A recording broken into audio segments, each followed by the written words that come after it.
মুখত লগাই নিদিব মই যি ক'ব লাগে প্ৰথমতে মোক মাতিছে মই এতিয়াৰ শুনি লওঁ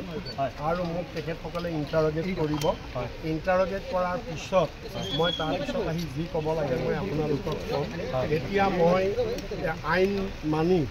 আমি আইনৰ প্ৰতি সন্মান জনাই মই আহিছোঁ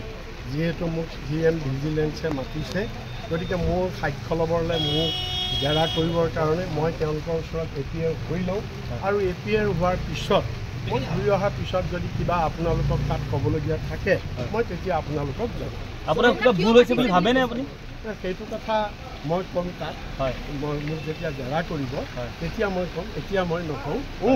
ভুল হৈছে বুলিতো মই নাভাবোঁ মই কেলৈ ভাবিম মোৰ ভুল হোৱাটো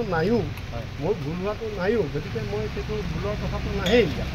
গতিকে মই আলি তৌফিক শেখক আপুনি চিনি পায় মই কেনেকৈ চিনি পাম পাকিস্তানী মানুহ এটা মই নামেই শুনা নাই